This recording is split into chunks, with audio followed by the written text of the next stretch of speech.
Oh, come on, yeah, jeez. They were waiting. Yeah, look at, they pushed the button right away. Good evening, this is the Bolton Board of Selectmen on Thursday, June 5th, 2014. First item on our agenda is an update from Harold Brown, our Director of Public Works. How are you today, Harold? All right, how are you all? Good, thank you. Okay, I see on our agenda road projects. So we'll talk about road projects first that are coming up that I proposed this year. I propose to do Fox Run, South Bolton, and Warner Road.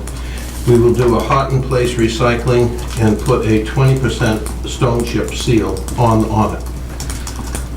Maybe not. Excuse me?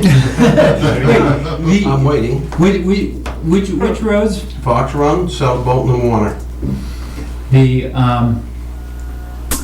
And this procedure You is know what it is? what they've used in Harvard. That's recently. correct, yes.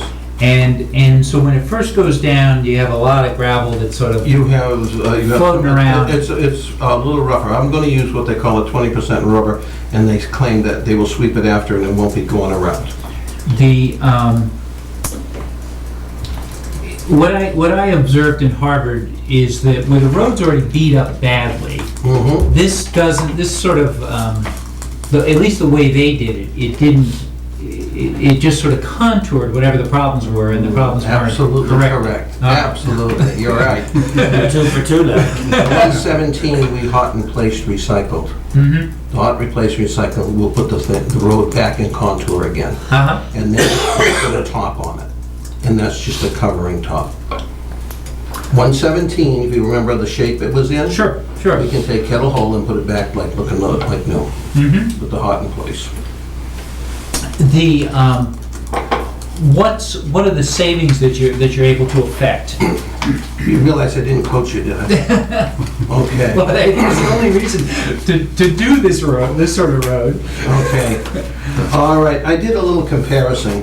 If we were gonna use a recycling in a stone chip, Fox Run was gonna cost us $127,726.30. If I cold planed it and put a 1 inch on it, I ended up with a figure of $192,034.34. By doing it the hot and place recycling with chip, I saved $64,307. So then I did one more out. If I used hot and place recycling and put 1.5 inches on it, I won't bore you, I still save $44,392. On South Bolton, was going to cost this hot in place is going to cost us $275,284.41. My savings there is $211,000. If I was just to go and cold plane it and put 1 inch, I saved $38,000, and I won't bore you with the rest of it. The savings is there. Now, I was going to say, gentlemen, if you don't like it, if you just put the green on the table, I'll do it the other way. But the problem is, I only have so much of this to do it, and it's the way I do it. Way I think it should be done. I would still, even if I was going to hot top, I'd still use hot in place, and then put the 1.5 inches on top. Mm-hmm. But our problem is, in some of the roads, we're building them up too high. Some of them I found I got 7 inches of hot top underneath it. That's stupid. Someplace we're going to have to go and cold plane it off. If we use hot in place, we just leave everything there and do it, and just put this little skim on it. Now, I realize for those who ride bicycles, it could be a little rough to begin with. Yes, it can be. What we could do is look at Fox Run, and after we do it, look at the road and say, do we need to put this chip on or not? We could do that. I think with the volume of traffic, I still would put the chip on top of it, like just putting a coat on is what you're doing.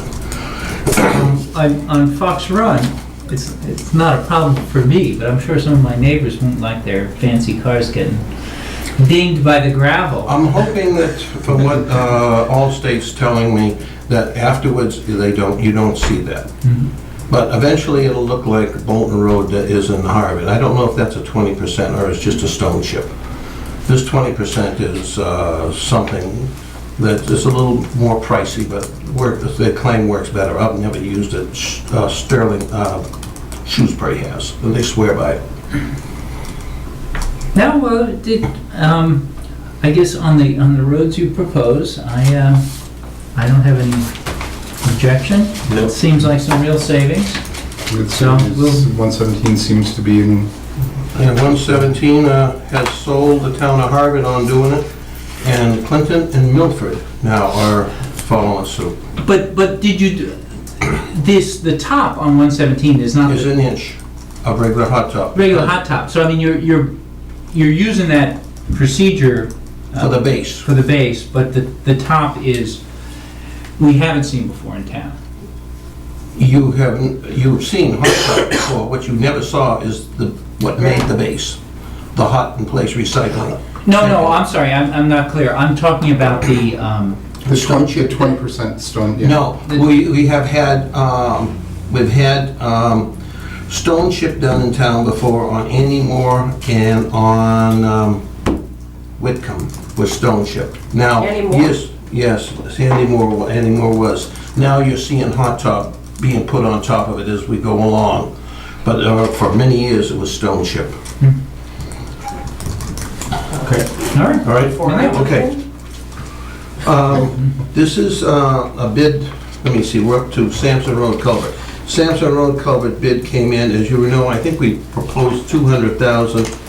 Our bids were all over the place, some being as high as 260. The winning bidder was Kenfick, a corporation out of Quincy. I've investigated him, I have found nothing but good things. His bid was $138,720. Wow. Good. All right, I've got, It's amazing when we bid out large-scale, well, when we have to bid out large-scale projects, it's not unusual to see 100% variation from the low bid to the high. yeah, it's staggering. We've seen it on, and Dawn, I caught the Houghton building, not the thing, the range there was staggering. It was. But the fellow that took it was, I can't find anything wrong. Okay, now we'll move on. Brenda, could you come up, please? Brenda is on the cemetery committee with me, or I'm with her, or whatever. And as you know, we have taken possession of a piece of property at the intersection of Corn and Sugar. We're at the cemetery committee, are asking if that land could be given to the cemetery committee for a new cemetery in town. It's something we're looking further out. We have, I can bore you with how many graves we have and all that now, but we know what land costs. This is a piece of property that we've taken for taxes. I'm hoping 1.5 acres of it is usable for us, and if it is, it'll give us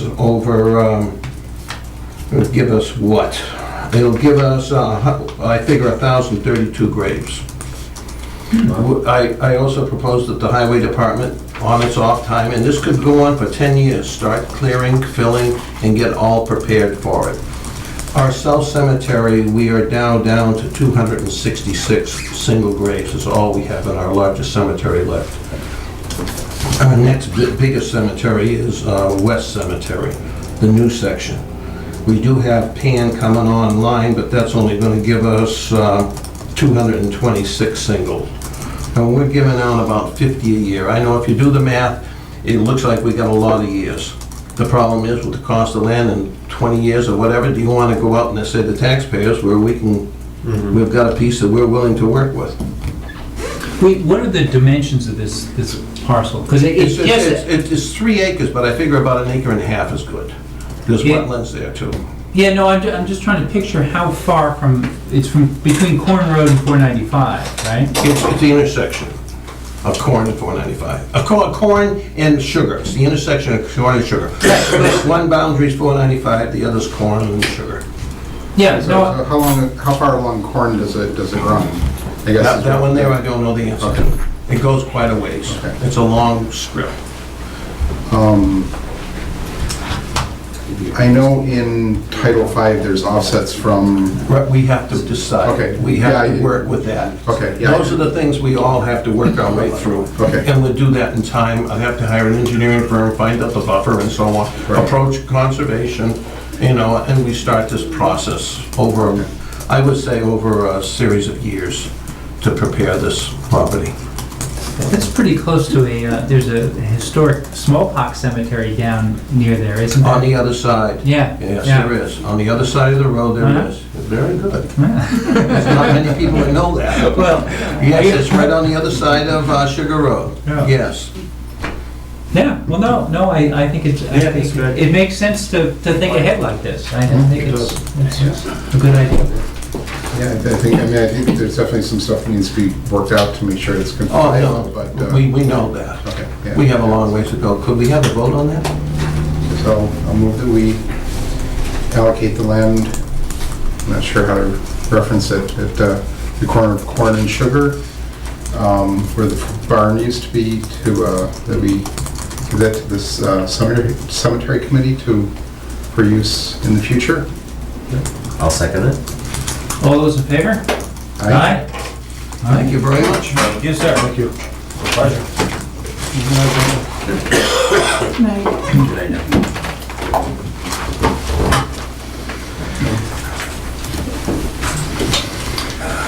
The next item on our agenda is an update on the Smith property from the trust. Very nice. Mr. Romer's up. Bob, how are you today? Excellent. Good, good. I'm allegedly retired, which means I'm not getting a paycheck. So, I thought it'd be a good idea, talked to Linda, to bring you folks up to speed generally on where the Bolton Center operation is and is going from a project environmental perspective. It's going reasonably well at this point. We're up to date with DP. We've done the phase 1 and completed that. We've done the phase 2, which is the detailed intrusive investigation. And you probably noticed last year about, I guess, 70 wells that were drilled all over the place to go back and do both a reassessment to better characterize the contamination, which frankly doesn't appear to be significantly different, if at all different, from what was originally identified. And the levels tend to be lower than they were, and there seems to be some natural attenuation. There are a couple of gaps in the characterization that we've discussed with DEP and our LSP, and we'll go ahead and do that, but that's, at this point, we don't see that there's very much risk in that. We just want to make sure that we've closed the gaps on all of that. So the next step is to, once that's complete and the gaps are closed, to come up with what's referred to as phase 3, which is coming up with remediation alternatives. And to be perfectly honest, I think we've pretty much concluded on the basis of the phase 2 characterization what those will be. At this point, the only real hot spot, as it were, is up in the back area where the hurricane fence is, and that's primarily lead. And I'm happy to say that lead is not a very portable contaminant. It kind of stays in one place. So that will, I think, unquestionably have to be dug out and disposed of. There may be a couple of other places that we may want to do that, to be determined, but it doesn't seem that way right now.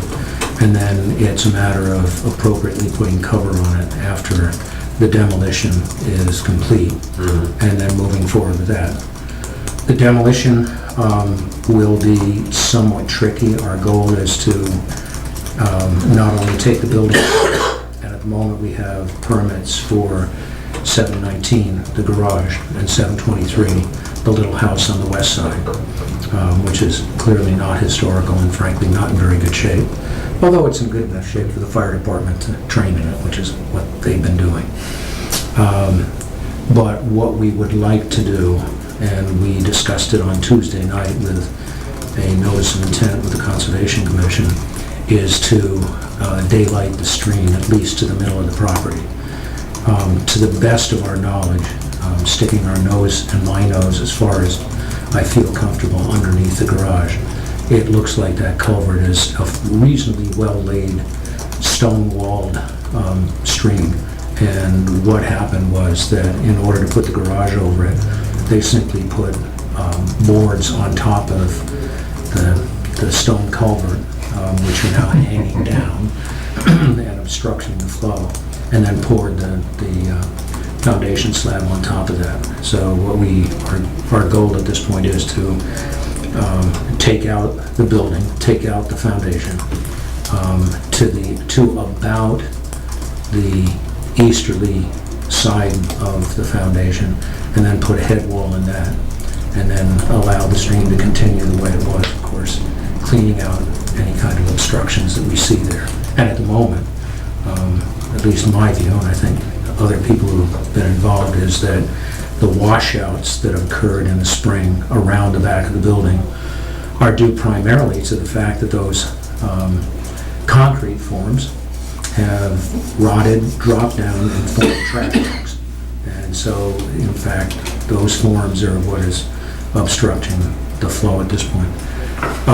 The second part of that is to remove virtually all of the impervious tarmac and so forth and back.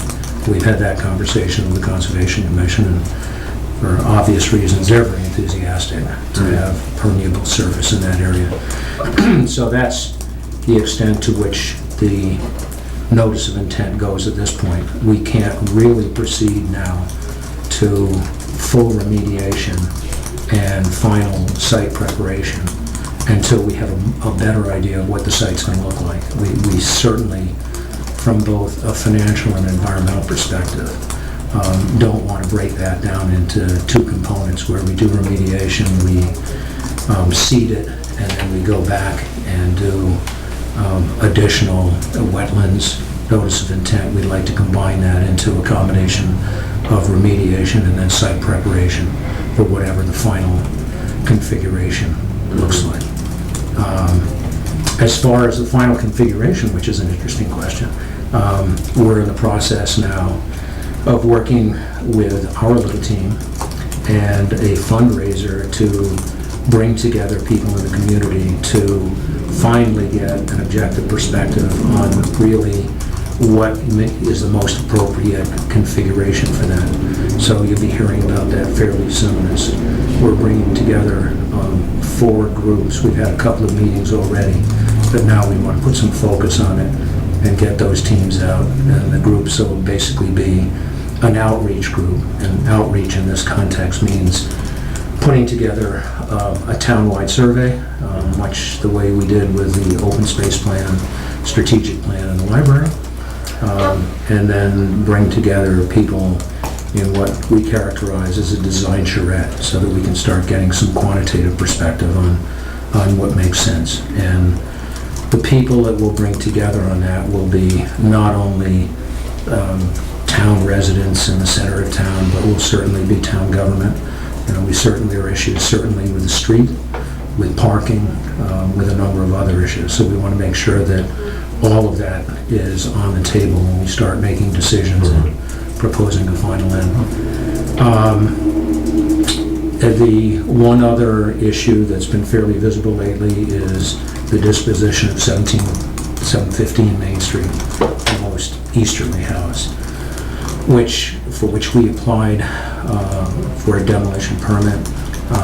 It was determined by the Historical Commission to be of historical significance, being at least the frame in any case being on the order of a 1730, 1740 house, traditional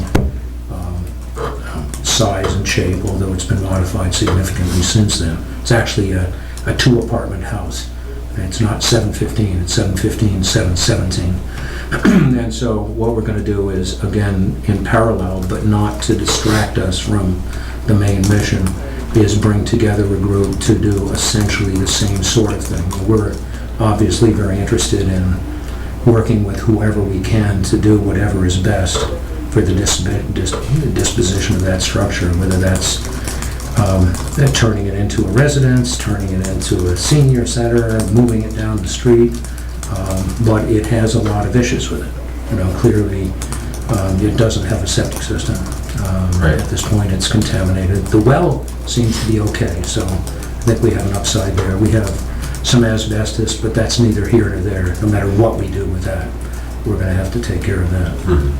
So that's pretty much the game plan at the moment. I think, and I think we're all a little frustrated that we don't have a clean picture of what the ultimate vision is, but I think we've got to be very careful about that. And I think we've got to make sure that we've reached out, we've gotten as much input as we can, we've quantified the costs and the implications to the community of that input, and we've come up with a reasonably good solution rather than mandating or suggesting without input what the final disposition would be. So that's pretty much where we are. I wish I could be more specific about the vision, but I can't. So, the demolition of the existing gas station structure, that's gonna, as this planning is going on, that, under any scenario, that happens, okay? And the same with the non-historic house to the 723. west? Yeah, to the west. Okay. All right, well, no, that is very helpful. So we're, Get a sense of what's happening. and it's a very, very challenging site. From a wetlands perspective, from an environmental perspective. And I think what we're interested in doing is looking at it as, holistically as the whole site. I mean, everybody seems to be, and justifiably, focused on sort of the front 2 acres. It's an 8-acre site, and there's lots of room up, and we need to look at that as well. And incidentally, that we've perked that. It has great opportunity for septic up there when we were seriously considering housing or some sort of other residential stuff up there. But I've certainly talked to the Board of Health, and I've talked to Brownie and others, and certainly you, about the possibility of having what amounts to a community septic system up there, or a town building, or whatever. So there are other opportunities, but I think we want to. Bob, other than the Historical Commission basically stopping you from being able to demolish 7 and 15, have they done anything else? I mean, obviously, this has been sort of an ongoing thing for quite a number of years. I mean, other than having you can't tear it down, what else have they? I think they're genuinely looking at alternatives. I think there are some ancillary interests here, and that's one of the reasons I want to bring in other people. In that there seems to be a concern that if that building is moved one way or another or demolished, that it's going to allow for significant changes in traffic patterns and road width. Right. And I want to get that on the table. Right. And if we're going to talk about history, I think we ought to talk about history. If we're going to talk about roads, I think we need to talk about roads and ultimately bring it together. Yeah, okay. Right?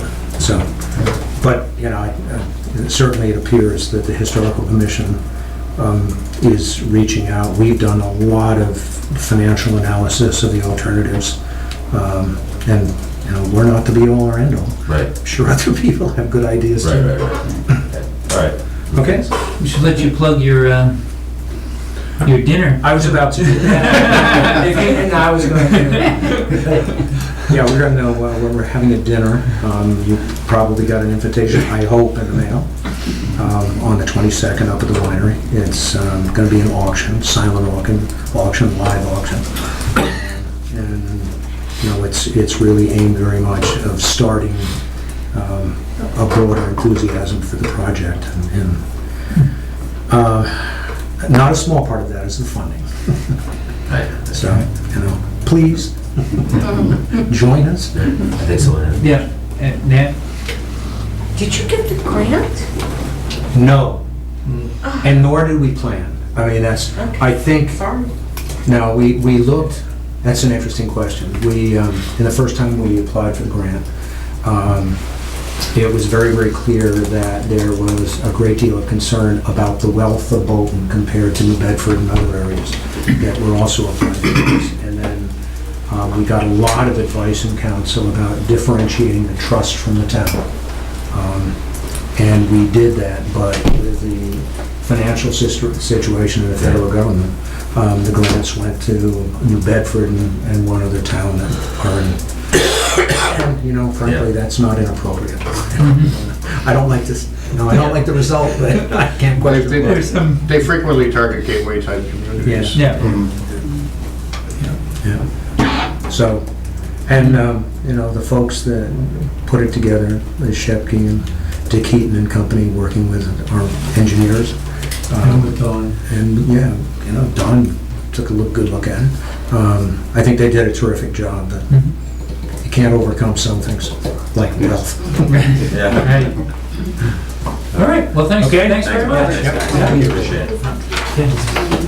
Well, you can have it. All right, thank you. Good night. Thank you. Thank you. Right now. The next item on our agenda is a request for a sign by Ernest Farms at 401 Main Street. You Come up, have a seat, Thank you. So, and you are. I'm Ben Schlosser, yep. My partner is Sophia, McDonald Games. And we moved in October of 2012. We're looking to put up a sign for our small farm business. And we have I guess in our materials, we've got a copy of your email, and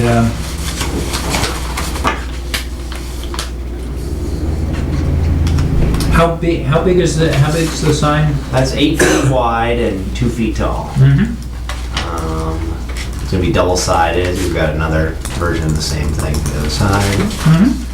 And we'd like to hang a couple things underneath it, listing different items we might have available, explaining what, we'll look at a little sign that says farm stand. What else do we want to put up there? Little, banner items for different products we have available at different times, lamb, chicken, eggs, that kind of thing. I'm intrigued by pork. Are you raising? We raised seven pigs last year. We did them over at the Minuteman Airfield on one old hay field. They're in the freezer right now. Cool. Because sometime this summer I'm planning on wanting to roast the whole pig for this. Well, we don't have a whole pig. We switched off of pigs this year. We're gonna do lambs this year. Okay. Well, that's all right. That works for me. We got 12 lambs. They're over on the Coolidge property, actually. Okay. So, Cool. Yeah. Well, I'm assuming the sign meets our requirements as far as dimensions. It's only 16 square feet, so Okay. the maximum is 32. Very good. but you're going to have signs, and you've planned ahead for this, or you've alerted us, because sometimes people just sort of hang stuff out there without telling us. But I guess sort of seasonally or whatever, you're going to you got have. it. Have little additions. It'll be a Signless. permanent addition of Yeah. farm stand, which we can take down, if our farm is closed. And then be it below that, just, I mean, it's really not gonna be more than milk, eggs, those two meat products, lamb and pork, and then maybe some tomatoes or, vegetables. Might just be a generic. So what do you do with all the chickens? It's just Yeah, they're producing eggs for us really well. just eggs. You're not gonna. We've got a meat chicken as well. We've got meat chickens in the freezer right now. We're doing another 100. Going to slaughter next week. Cool. Come and get them. Yeah, what else should I say? I have on the drawing, it may be a little hard to see, but I have the sign. So we've got a circle driveway there. I mean, do you guys have any strong preference as to where we put it, or if I were to switch it to the other side of the driveway? There are a lot of trees on the road, so I haven't exactly figured out how it will be best be visible from the road. And we're gonna do a little bit of pruning, but I don't want to go start hacking away at the trees just for our sign, if possible. So, Right, isn't there there was like a tree close to on that side of the. yeah, exactly. So we're gonna need to trim that one a little bit. And people coming around that curve from the Slater's direction, the road curves, it's gonna be hard to see the sign. So I was thinking, move it a little bit, west. Yeah. Move it to on the west side of the driveway. Might just give them a little more Okay. Yes. because it'd be better if people aren't stopping from 50 miles per hour to pull Right. into our driveway. And we have two entrances, so they can pull in the second entrance. But Right. Just want to make sure it doesn't obscure Burnham Road or make it harder for people coming in and out of there. I think the road still curves a bit, so we actually took down a pine tree, making Burnham Road a little more accessible. But Does our 20-foot requirement is something we can waive if need be? I mean, is that a problem for you, or would you prefer to be a little bit closer, or? that might make the visibility a little easier. I wanted to ask you, because I'm looking at other signs in town and noticing that not all They of don't them all seem like they're 20 are feet from 20 the road. feet, yeah. So, yeah, what is your stance on that? I mean, we don't want to be over the stone wall. There's a stone wall in front of our property, and we'd like to eventually at least consider putting a stone wall on the barn side, on the other side of the driveway. Maybe not many times in the next year or so until we can afford it, but Right. so we don't want to put it more than 5-6 feet from the road. Any closer than that. That's the closest I would go. I don't have a problem if you want to adjust it a little bit. Yeah, I wouldn't get it too close, Yeah, but you shouldn't necessarily feel that 20 is a bright line. I don't know. Yeah. No, I'm fine with it. I mean, do we want to have them check with, can put it up temporarily and check with Brownie or the chief to make sure it's not obscure, it's not a traffic hazard or, blocks sight lines or anything? I think the only sight line's going to block is that driveway entrance, that's it. Okay. And you were gonna put it pretty That's a high, good point. too, right? Yeah, I was gonna put about 6-7 feet up. Mm-hmm. Okay. So hopefully sitting in a car, you'll be underneath it. Yeah, Right. yeah. Okay. So, Okay. That's fine. well, maybe we could move to approve it and permit you to go, within 10 feet of the road or something like that, as conditions, local conditions require or something? I don't know, is it? As close as? Yeah. Yeah. I have a problem with that. So As moved. close as, so to say that again. So you can move it up to, 10 feet, 10-foot minimum, Okay. as opposed to the 20. 20. Great, So, You have that leeway. yeah. great. Okay, So, so any other, I guess I'll move that we approve the sign with, as proposed, with the only change being that we waive the 20-foot requirement down to, I'll second that. All those in favor? Aye. All right. very good. Well, great. Good luck. Thank you. And, Please stop by. Yeah. I'd love to see you. There's an actual application form that I need to get to you to fill out. Okay. And I can email it to you. Thank you. Okay. We'll be in touch. Thanks, have a good one. Have a good one. You're up. That's right, we're up to our town administrator report. Oh, something different on the agenda. An update on Minuteman. Okay, on that, man, it'll be under a minute. The building committee hasn't met for a couple of months as the school works with the MSBA and sorts out, hopefully sorting out what the school committee wants as far as a projected size, so we can move forward with the design. There is a building committee meeting scheduled for June 23rd, which I am not available for. But it's going to be more of an informational meeting to report out what, if anything, the school committee has decided for direction along that. I don't know that the building committee itself will be making a lot of decisions that night. The chairman has indicated it'll be more informational, but we should start seeing things starting to roll again once the school committee does that. So it's looking like it could be a bit of a busy summer. So that's pretty much all I have. Wow. No news on, Belmont hasn't met yet, so they haven't voted on the agreement yet. And as far as Tennessee Gas goes, this is the single biggest thing I've been working on in the past couple of weeks. And as I said in an email to the board, and trying to put some structure together for the meeting, which is going to be at 7 p.m. on Thursday, June 26th at the Florence Sawyer Auditorium.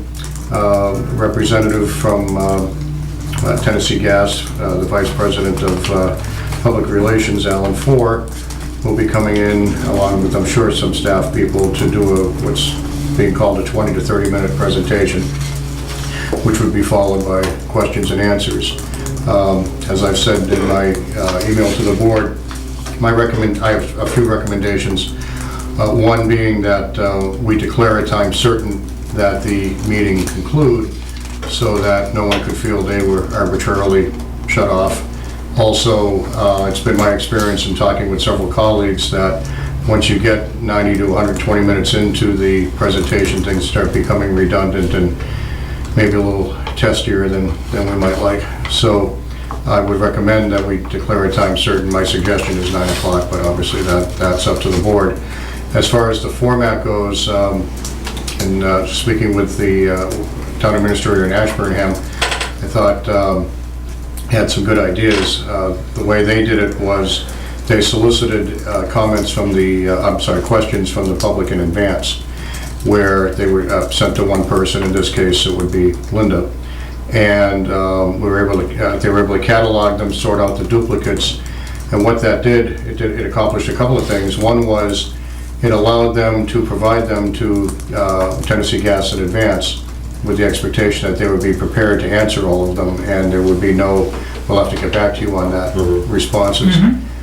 The other benefit to that is that once those questions are pared down, they can be asked by the selectmen on a rotating basis, so that contributes to the flow of the meeting. You can get to, it makes it more efficient to be able to get to more questions, and it can also help with the tone of the meeting. And then, once those questions have been exhausted, time remaining, then people, I would suggest Bolton residents only, be invited to come up and ask questions that have not already been addressed. So fresh topics that have not already been addressed. About germane to the... Germane to the topic. For instance, I would, again, strongly recommend that the board not treat this as a referendum on fracking, because it's not a referendum on fracking. It is the issue of the pipeline running through Bolton and the impact to the Bolton residents.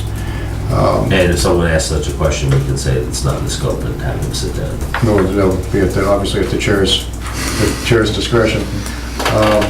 But in a nutshell, that's the structure that I am recommending. I mean, we try to get to as many questions as possible. Obviously, it's meant for our residents. I know we'll get people from other towns who are certainly welcome to attend. Right. But I wouldn't see us taking questions from people from out of town unless all of our residents had exhausted all of their questions and we still had time remaining. Right, okay. No, I think it makes sense. Yeah, no, I think it makes sense. Though maybe in lieu of a time limit, we could, this is going to be a regular meeting of Yes, it the is. Selectmen, Regular and so we meeting. can have other stuff on our agenda starting at 9 o'clock, like, you know, You could. other business, and then, so it's not necessarily a hard break, but we made clear we have other things to do, and this is, and really putting aside a 2-hour block of time is a lot of time, and ought to be more than enough. Yeah. I don't want to lose complete spontaneity, but I think you make a good point, that if we get questions in advance and try and give Tennessee Gas a heads up on some of them, so we avoid the idea of, we'll have to get back to you on that. Oh, sure. Yeah. I mean, I've read the questions that have come in from a couple of other towns that were asked, that were cataloged, and there weren't as many as I expected to see, or maybe they just look like less. I think Ashburnham said they had 40 to 45. So if you had 2 minutes response to each question, that's an hour and a half, and probably each question is not a 2-minute response. So, and it was their experience that they had time left over for questions from the audience, so those would not be, you'd have some spontaneity there. Or if you wanted, of course, you could also go so far into it, stop, invite 6 questions or whatever, and then go back to the questions that had already been submitted, depending on how you'd like to write up. Yeah, well, no, and obviously we have some of our own questions. I mean, That's right. I've got a lot of questions, but that's, and so, And so we're gonna, and to the extent some of those may be ones we wanna give them in advance, we can do that. So no, I think it's a good idea we should put on our website that we're soliciting.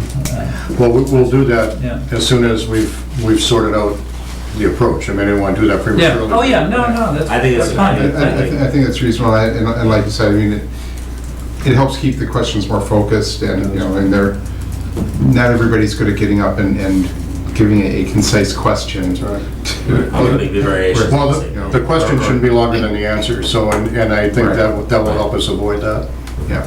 And I think it would be only logical to have the questions come into Linda as the keeper of the Yep. question, so we could have that up on the town website, you know, Linda's email address. And one question I had for you is, with the meeting being on the 26th, knowing that one of our intents is to get the questions to Tennessee Gas in advance, what would you feel comfortable with as far as the date that we would submit them to Tennessee Gas? Because that backs us into the communication to the general public as to by what date we would like them to submit their questions to us. If we got them, that's a Thursday, if we got it to them the Friday before, that ought to be enough time. That's And what I then- was thinking, yeah. And then maybe back up 2 days before that to our internal deadline, to say that we want people's suggestions by the 18th so we can sort of winnow them down. And- Sure, so close of business on the 18th. Yeah. Yeah, As you say, winnow them down and then submit them to Tennessee Gas at some time on the 20th. yeah. Yeah, That's fine. yeah, I think that gives them Mhm. plenty of time to, That's about 2 weeks for people to get questions in, which I think is fair. well, it gives us plenty, the town plenty of time, and that gives them plenty of time to have Now, that. as you may or may not have seen in one of the emails I sent you this afternoon, I think Dave Manzello did an outstanding job in pulling together what appears to be a pretty comprehensive abutters list. So we have that documented. We have the abutters list. We have mailing addresses for those folks. So I was thinking, since we have that, the town should send out a communication to these folks, making sure that they know Yes. that this meeting is taking place and what the objectives are of the meeting. Yep. So we can be proactive in that way. And when you say abutters, it's mostly people that are directly affected. That's right. Not the neighbors of the people that are It's directly affected. abutting, I mean, Yeah. it's maybe not Right. the right term. Yeah. It's abutting the pipe, Yeah, okay, Right. okay. The, people directly impacted. well, I see, since the Roman Catholic bishop is among the people on here, you can guess where they're planning on crossing 117. I have been able to decode that, yes, at this point.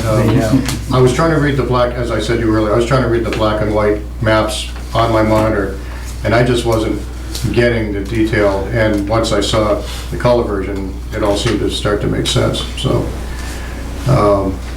But yes, I mean, it's pretty much Right. not exactly a straight shot, but fairly straight shot through the town. Okay. All right, good. Do you allow a question to I'm sorry. Hi, my name is Elizabeth Calciani. I live on Old Bay Road, and my husband and I are one of those people on your list. And Don, you've been so helpful in helping to educate me about this and all the complicated issues. One thing that I still don't understand is there an official process for the town to get votes from the individuals affected, or votes from the town, or is the way in which you as selectmen influence the process more through the political process? Just didn't know how this particular kind of an issue would be processed through the board.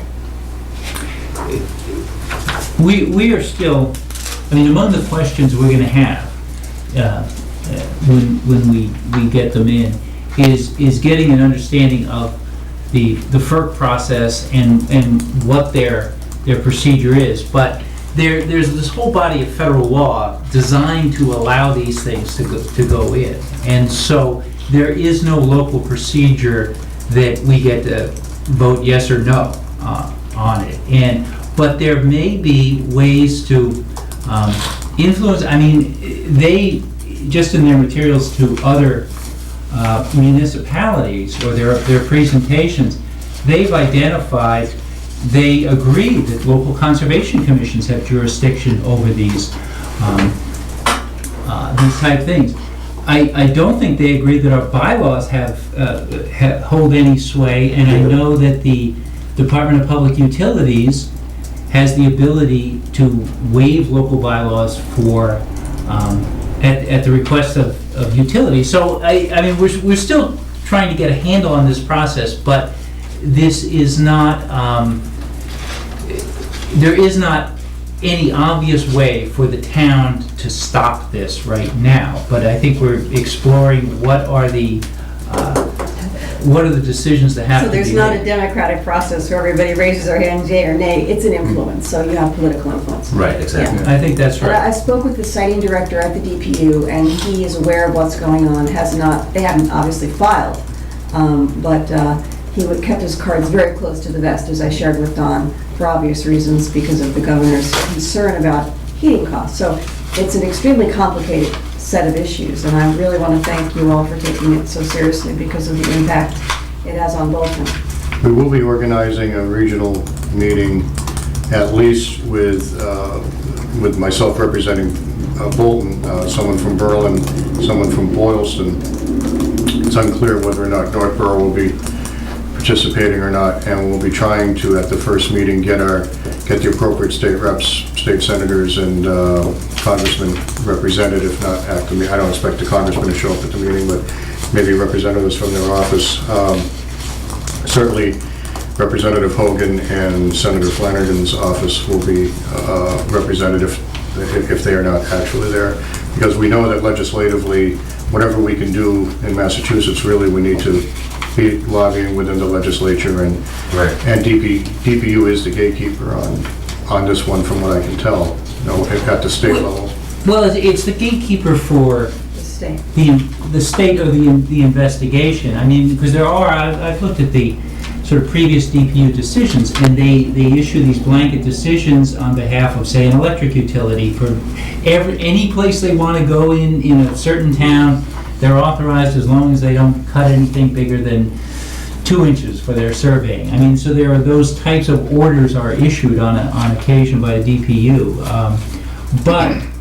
And some of that surveying work has to be done before there's a proposal to FERC. I mean, we're still trying to get a handle on all the moving parts here. But one big question I have is, a lot of the mobilization concerns the New York State line to Drake pipeline, and that doesn't affect us at all, except that they are proposing to extend, our existing pipeline goes essentially from Southborough to Fitchburg. And sort of counterintuitively, as you look at the Tennessee Gas map, it's headed west. The gas is headed west on the pipe, not east. And they're proposing, though, an extension from Fitchburg to their new pipe.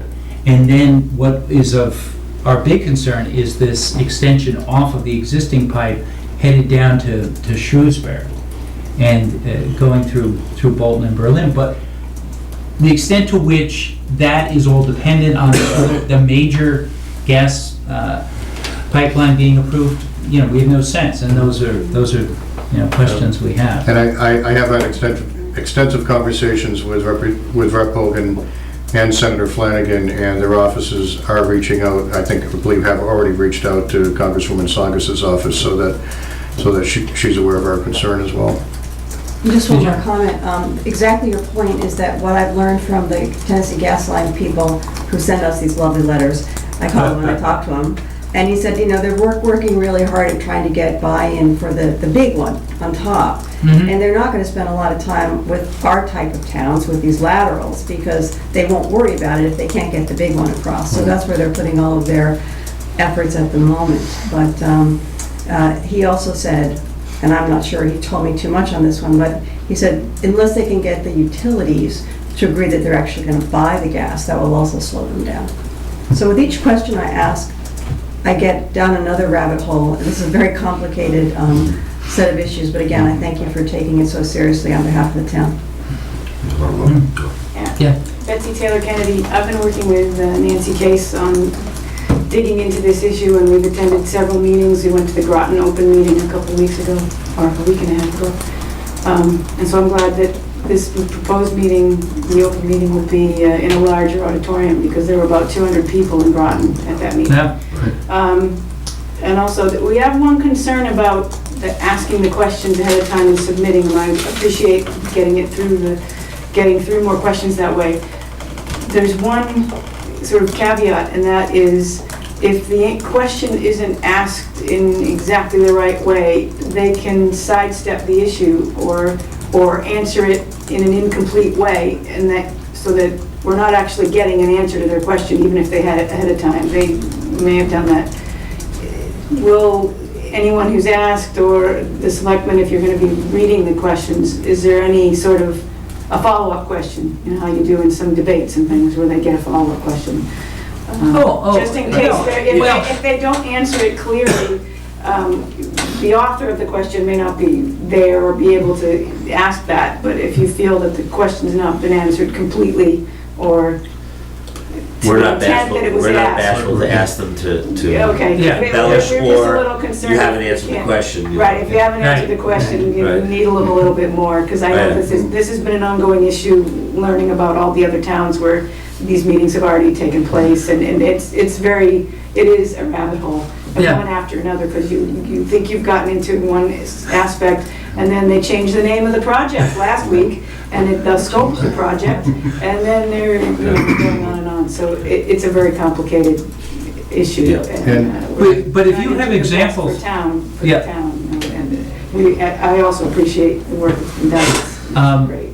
But you should flag, I think, even if you think I mean, you've been to other meetings, if you see, it's like, here's a question that's been asked repeatedly and it's never been answered, or something like that. I mean, you should, Yeah, I feel haven't free to actually flag been it. to a Kinder Morgan meeting. Okay. I've been to other organizational, and then this one open meeting in Groton, Oh, because all it was right. close by. But there are probably examples on the website, because there's a lot of video content and stuff. where we can- And I think to the best of our ability, and this would be asking a lot of Linda, but certainly we're not going to have a transcript of the meeting, but if we can capture the more salient points and the answers to the question, I mean, we'll already have the questions in an electronic file. If we can drop in at least the key responses to the answers, and then get it all up on the website, so people who couldn't attend the meeting can also see the questions that were asked. And I'm presuming it's going to be, or it will not be broadcast live, because the auditorium doesn't have the capability. Okay. But it will be recorded, and It will be filmed. It will be filmed, and it will be played on back,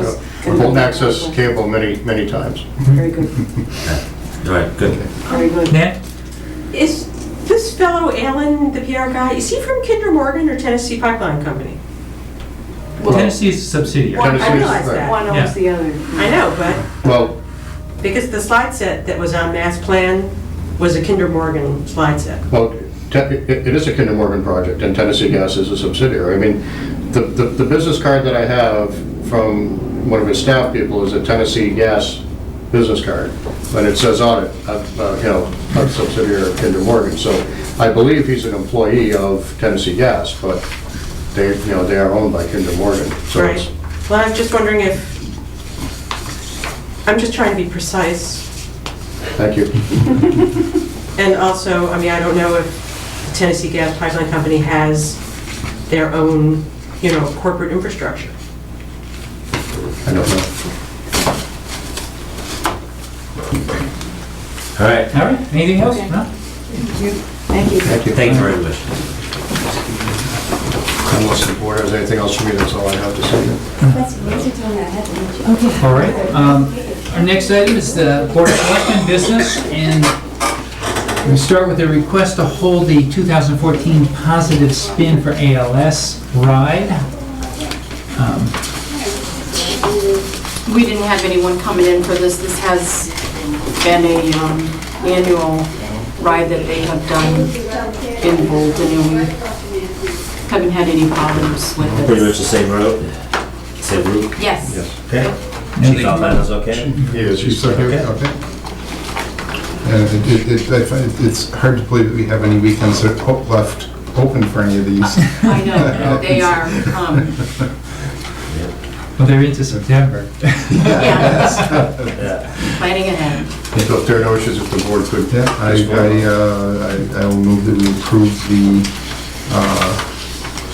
routes for the 2014 Positive Spin for ALS bike ride. I'll second that. All those in favor? Aye. All right. The next item is the annual officer's warrant for unlicensed dogs in Bolton. And I am a poor substitute for our town clerk, but she was unable to attend this evening. So she asked me to just, this is the same procedure that we go through every year with the same key timelines. The one. And draconian punishments. And draconian punishment. Which we don't enforce. But And probably the same people. Well, we haven't had to. I mean, last year there were 2 notices at the end that went out to people who were not in compliance, and once they were threatened with having to appear in front of a clerk magistrate, they complied. Good. So we have not, worst case, I think if you go back a few years, there were maybe 3 to 5 people a year that we would get to that point with, and now, the past couple of years, we haven't gotten to that point at all. And just one update that Pam gave me was that as of now, June 4th, the list had been whittled down to 29 households and 38 dogs. So we had one more come in just the other day. Okay. But it would, the selectmen do need to vote and sign the warrant. 38 Okay. dogs?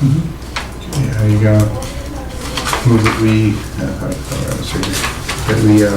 that that we sign the officer's warrant for unlicensed dogs in Bolton. I'll second that. all those in favor? Actually, it's just the chair signing on behalf of the board. One of the great powers now. Yeah, really. And I love this language though. You're further required to make an enter complaint against the owner or keeper of every such dog and to kill or cause to be killed. Yeah, I don't believe we've And done that. I think it's this sort of historic statutory language. But, I don't think the chair gets to invoke executive privilege at any point during this process either, so.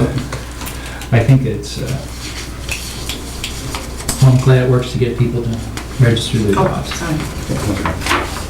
Next item is we need to vote and sign on the memorandum of agreement. We can actually pass over that. I've not received this signed copy back from the union as of yet. Okay. All right. There are no issues have arisen. They're just not meant to ratify it yet.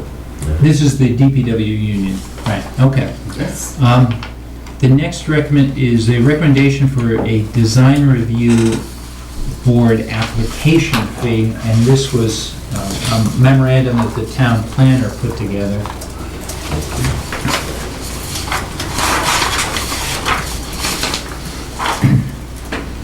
I think we're still in our early days on the design review board, and there've only been sort of a handful of projects in which they've been involved, and what our planner has suggested a fee of $150, and which corresponds to the in-house time.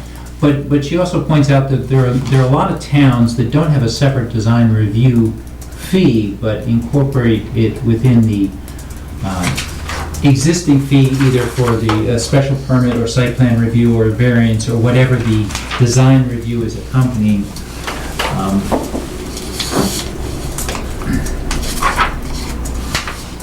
So what, is this required for all projects at this point, or? New commercial projects. Okay.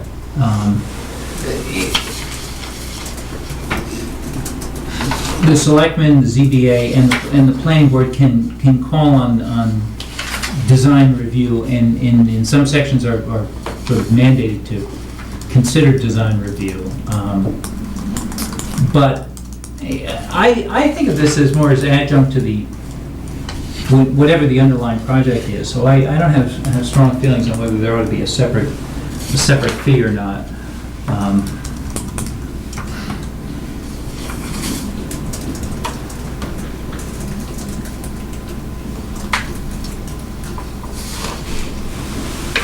I'm okay with it. We are looking for sources of revenue, though. That's right.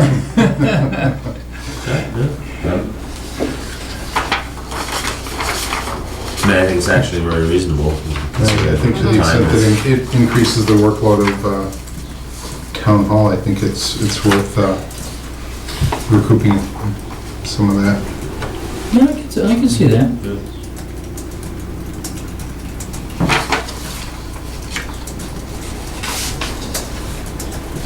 Do we have a motion? Are those lights, they should be increasing the dog license fees. All right, I'll move that we make a recommendation to approve the design review board application fee as proposed by our town planner.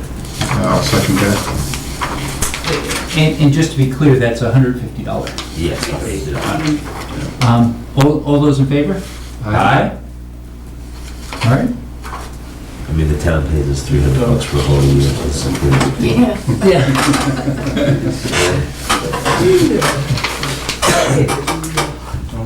Our next item is the review of minutes. Do we have any? We don't, they're in circulation, but we don't have them for tonight. All right.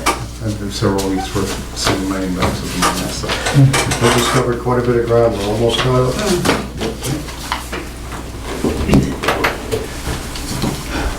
Finally, our agenda notes that I think we're going to have a brief executive session pursuant to MGL Chapter 30A, Section 21A3, to discuss strategy with respect to collective bargaining for the police, dispatch, and DPW unions, on the basis that an open meeting will have a detrimental effect on the bargaining position of the town.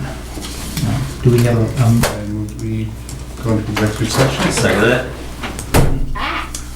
And we will not be coming back out of the open session. All right. I would direct Linda to... You did not vote on that. Well, I know. I'm He's- telling her how I want to vote it on. A roll call vote. Sprague, Yes. Delaney, Yes. Wasaki. Yes. But you also had a motion and a second to go into executive session, and you didn't vote on that, and then you do the roll call, don't you? I think the roll call does it. That's official. All right, I'm fine. Yeah. All right. So we're in... The first time it's. I know, it's unfamiliar. Look at the glow. I know. Look at the glow on his face. All right, so we are Try done. really hard to get it right, yeah. Is it okay in that order? Oh, any order, I think. Ah. Well. Working from left to right. Or keep